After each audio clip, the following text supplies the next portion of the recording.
My name is Dinu Kolombage. I'm a member of the United National Party Working Committee, and I previously served as the Director of International Affairs to former President Ranil Wickremesinghe.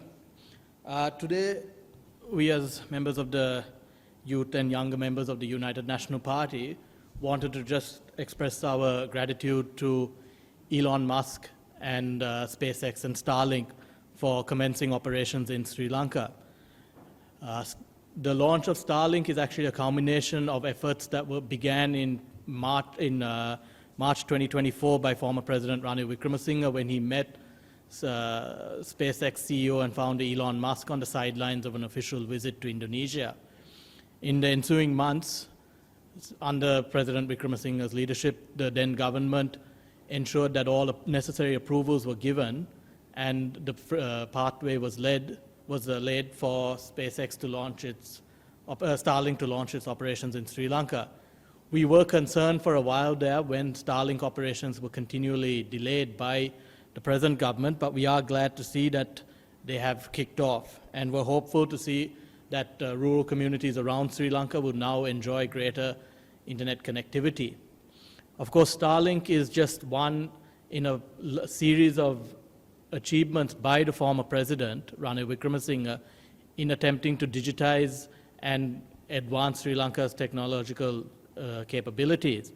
In fact, it was in 1982 that former President Ranil Wickremesinghe first introduced IT education to the country, then again as education minister. Then in 1993, the former president, in his capacity as prime minister, signed an agreement with US Vice President Al Gore, which laid the foundation for the internet to be introduced to Sri Lanka. Then again, obviously in 2024, the introduction of Starlink to the country meant that yet another step forward in the digitization of the country was achieved. Of course, Starlink was just one of numerous initiatives that were undertaken by the former president to digitize Sri Lanka's economy. Recognizing the shortcomings in the country, former President Ranil Wickremesinghe undertook an aggressive digitization campaign. And the first phase of that campaign was to digitize our three revenue-raising arms of the government, that being Customs, Inland Revenue Department, and Excise Department. There was a lot of groundwork that was laid. Initial steps had been taken in consultation with the IMF, and initial success was seen with the ability for citizens to obtain their TIN tax numbers online, as well as submitting their tax declaration forms all online. This ensured that steps had been achieved in taking our taxation forward. So we are happy to see, as I mentioned, that Starlink has come in and that the digitization process in the country is moving forward. However, we are concerned that the present government is delaying many of the initiatives that were taken previously. Now, just a couple of days ago, we saw that the government has announced an ambitious target of increasing the digital economy to 15% of GDP, which amounts to $15 billion.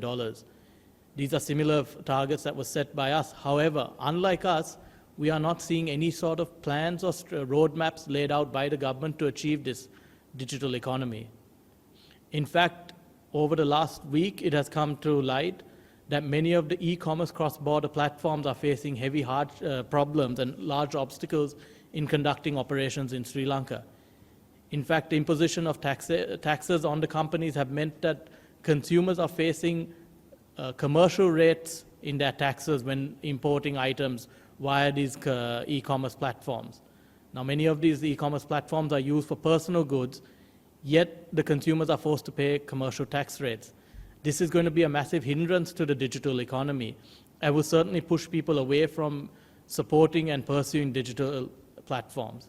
In fact, AliExpress themselves have suspended operations currently in the government. We don't know if this is because of the taxes that they are facing. However, we do know the companies are forced to incur heavy losses, or they have to pass it on to the consumers. So the government needs to immediately step forward and show that they are committed to the digital initiatives that they have promised. They have brought in leading experts from the private sector, but unfortunately, we as many of the younger members of the opposition and in general in the public are concerned that it is all for show and there's been no efforts taken.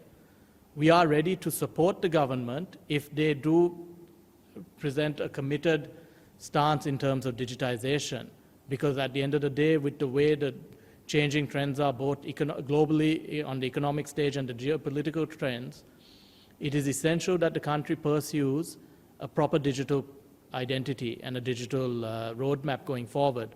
So for that to happen, the government needs to be committed to the digital process. And we are not, unfortunately, we have very little confidence in the government.